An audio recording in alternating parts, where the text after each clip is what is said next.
Hello, welcome to our weekly reflection this week on the parable of the sower. I'm recording this on Sunday the 12th of July as many of us here in Melbourne find ourselves back in lockdown and navigate the complexities of that.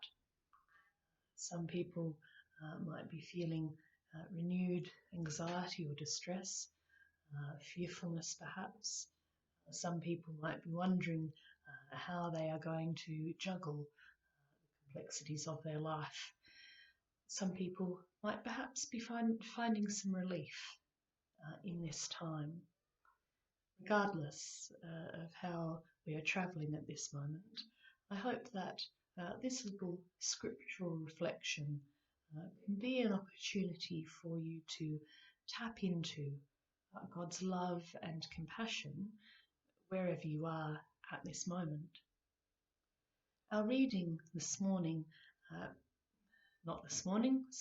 afternoon, our reading is from the Gospel of Matthew, and I'm actually going to just read the first half of that, and as I read and as I reflect, you'll see why that is. Now, don't be alarmed, but at the beginning of the Gospel, there's a flagrant disregard for rules of social distancing, just outrageous. I don't know about you, but if I'm reading something or watching something set in normal times, I just find their proximity to one another just a huge cognitive dissonance. So our portion is Matthew 13, verses 1 to 9. That same day, Jesus went out of the house and sat beside the lake. Such great crowds gathered around him that he got into a boat and sat there, while the whole crowd stood on the beach. And he told them many things in parables. Listen, a sower went out to sow, and as he sowed, some seeds fell on the path, and the birds came and ate them up. Other seeds fell on rocky ground, where they did not have much soil, and they sprang up quickly, since they had no depth of soil. But when the sun rose, they were scorched, and since they had no root, they withered away. Other seeds fell among thorns, and the thorns grew up and choked them. Other seeds fell on good soil, and brought forth grain, some 100-fold, some 60, some 30. Let anyone with ears listen. For the word of the Lord. Thanks be to God. Now, if you want to read the second half of today's lectionary, that's Matthew 13, 18 to 23. But actually, I'm going to use this as the source for our reflection. My reflection, if it has a title, is My Soul is a Weed-Choked Veggie-bed. This parable, and I'm sure you experienced it too, perhaps in Sunday school or maybe some children's Christian camps, perhaps. It's very often used to categorise people, to put them in boxes. At its very worst, it's been used by people to imagine themselves to somehow be categorically superior to those other people. And haven't we all seen how damaging and how harmful it is to see ourselves as different to one another, as opposed to see ourselves each the same child of God and worthy of compassion. Now in the lectionary, it skips over a few verses in the middle. I finished reading at chapter 9. Verse 9. If you keep reading, you'll keep reading at verse 18.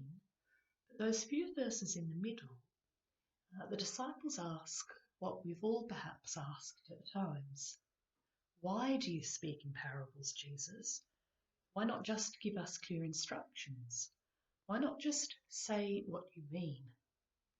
Perhaps the answer lies in a way that a parable can speak into any situation. And the nature of metaphor enables a story to strike us in different ways at different times.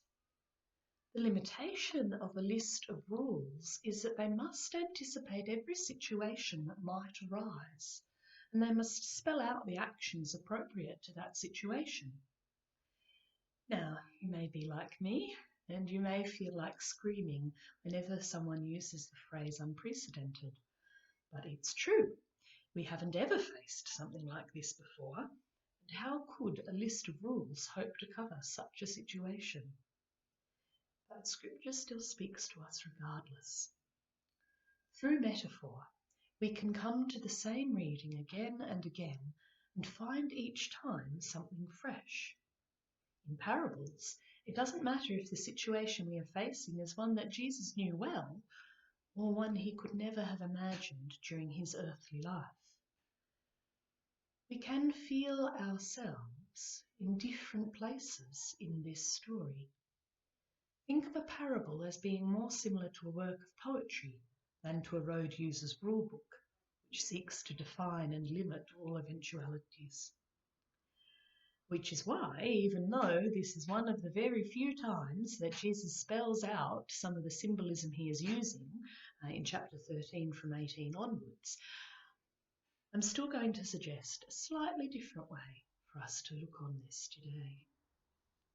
I invite you to use this as a tool for self-reflection on the moment you find yourself and your soul in at this time. Each of us travel through different phases of spiritual life, sometimes fruitful, some more barren. The great spiritual writers reflect on this ebb and flow that they experienced in their own lives. Now, I have a visual metaphor for my soul right now. Unfortunately, I don't know how to insert that into a video, so you're just going to have to look at an attached photograph, I'm afraid. But the photo is of the vegetable bed in my garden where I grew tomatoes this summer just past. Forgive me for my honesty and be kind to me in my vulnerability. As I said, this is the bed where I grew my tomatoes over summer. At that time, it was enormously productive. But since then, some weeds have grown up and some beautiful flowers too. You can see my lovely snowdrops there.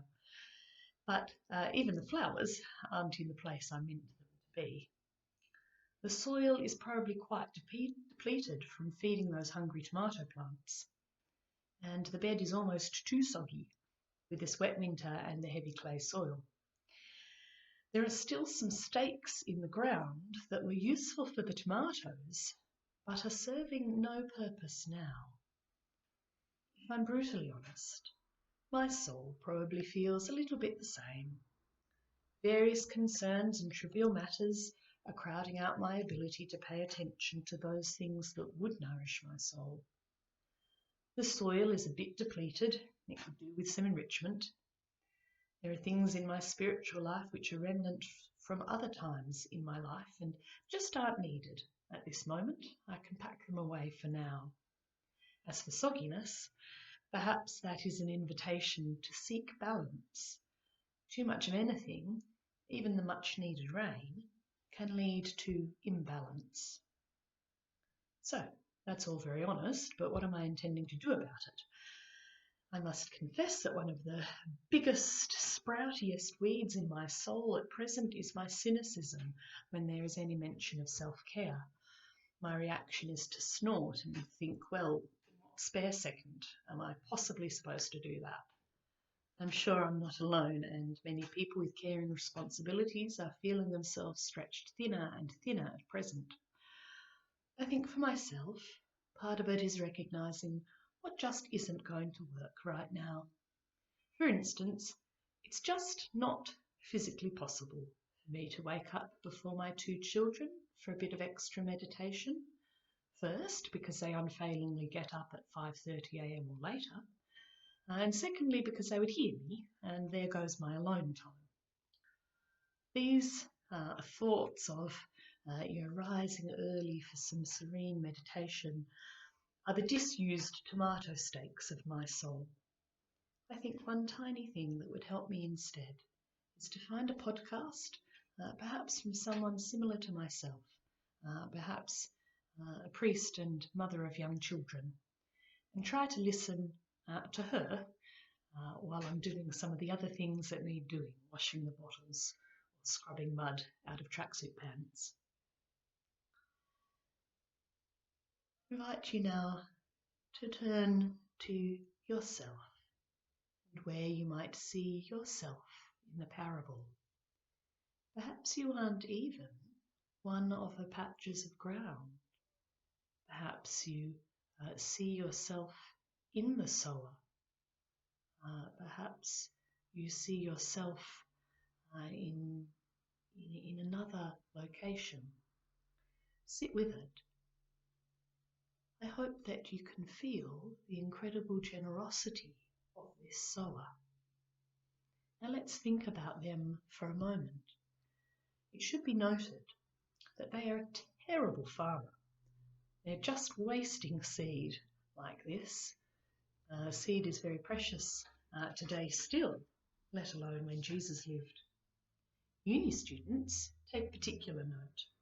If Jesus the sower were taking a multiple choice exam, he's only getting 25%. Not a mark any of us is particularly aiming for. I'm no farmer, but even I know that a proper process would follow more. First you plough the soil, you remove weeds and rocks, probably enrich the soil a little. These days you'd probably get one of those plastic owls to scare the birds away from the vulnerable seedlings. In Jesus' day they would probably have got a small child to do that task. Possibly you'd wait for some good rains. Then once you've got the conditions right, only then do you carefully plant those little seeds in the place where they will grow best. That's not what Jesus does. To Jesus, it doesn't matter the state we find our soul in at present, distracted by other concerns, upended by a change to our routine, or raring to go. He treats all of us with that same lavish love.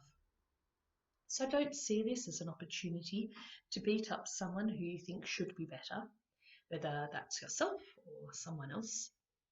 More than loving us regardless, Jesus knew that we would each have different seasons in our life, and he sees us as worthy of love across all our journey.